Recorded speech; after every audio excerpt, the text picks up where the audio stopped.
Peggy 12. Hello everybody, I'm Scott Amos, executive producer for Lara Croft, The Temple of Osiris, here to introduce our newest dev diary.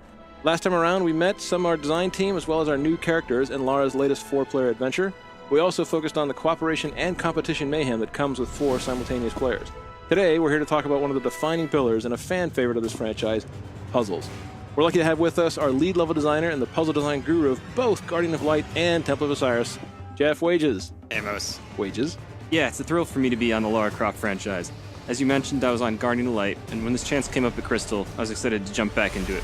There are a lot of things I learned from Guardian of Light and from my work on Tomb Raider in 2013 that I was eager to bring over to Lara Croft and the Temple of Osiris. And I had a few new ideas for puzzles that we can only do now with our latest mechanics in our 4-player design.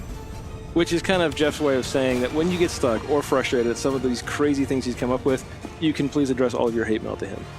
Nah, they'll be fine. It's never about punishing the player. We place a huge emphasis on visual language to make sure that the puzzles are communicating themselves to the player. After that, they can cooperate and experiment and work until they find their own aha moment that solves the puzzle. Which is, honestly, for us, that's the fun, to see people get through this game, to play it front to back, to see everything. And the game is fully playable in single player. And co-op, people need to work together, though, right? Since we have 2 different classes, we split up their skill sets, so then we have these custom cooperative puzzles. As we said from our last diary, we've got archaeologists and gods. I'll let Jeff talk a little bit about their skills, but certainly having these characters that have different things. Jeff, give us a few examples of how these guys work together and the kind of things they can do. Sure, so the grapple line is a returning feature from Guardian of Light. It gains a powerful ability with 4 players, in that each player is their own grapple point, so you can maneuver in a lot of new and exciting ways. The Egyptian gods bring the Staff of Osiris to the table, which shoots a beam of light which solves puzzles and can manipulate anything in the world that has these glyphs of Osiris baked onto them. So even like, when you had Teltec and Lara, where you had kind of these 2 different classes that were split up in the last game, right? Now we're talking about having these kind of puzzles where people not only have to work together, but even on the timing side of it. We talked about it with the last playtest. We watched people playing, saying, okay, I'm going to hold the staff, 1, 2, 3, and then they let go too early. Their friend jumps across, dies in the pit of spikes. Those seem like those great kind of cooperative puzzles that we're kind of striving for. Exactly. It's one of the fun challenges of designing puzzles that can scale from 1 players to 4 players. We try to add new interactive elements as more players enter the game. One of the simple examples that you'll see here is that in single player, Lara must manipulate the mirrors to destroy the rifts in Duat using the Staff of Osiris. Whereas in co-op, one of the gods must use their staff to lower this platform while Lara manipulates the mirror, and then another one shoots the staff to destroy the rifts. And it's just one example without giving too much away. And I know we have one particular snake boss called Apep that you'd put together, so you want to tell us a little bit about that guy? So yeah, this is Apep. He had rather humble beginnings. It was me, the designer, who first modeled and animated him and threw him into the game. And the first prototypes had these weak spots on his back that only the Staff of Osiris could affect. And then even after single player, I remember we had actually done it once where you had bunches of mirrors around the level, and then for multiplayer you started upgrading that a little differently.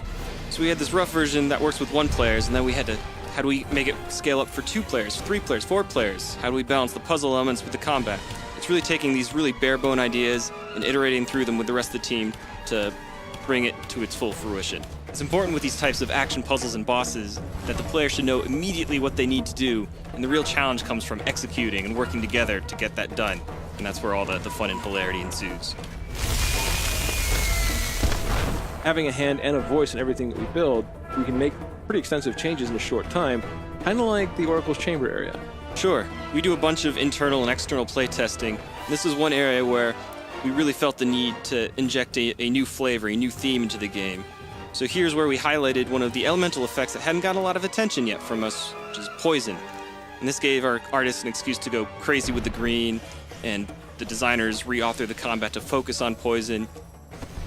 We took one of our highest rated challenge tombs from later in the game and gave it a poison flavor and installed it here as a puzzle gateway to the Oracle. Which, clearly from the playtest after we'd done the change, boosted up both the experience, the puzzle experience in that area, and introduced the unique combat that the Oracle area has, with all the flashier and dramatic touches and lighting effects, even that eerie kind of creepy aura that we managed to put in there throughout. So everyone, we hope you enjoyed another sneak peek into some of the new puzzle elements coming in Lara Croft, Temple of Osiris. Thank you, Wages, for walking us through what it takes to build some of these crazy puzzles. We're super excited to put the finishing touches on Lara Croft and the Temple of Osiris. You can all play it on December 9th, 2014 on Xbox One, PS4, and PC. See you all online.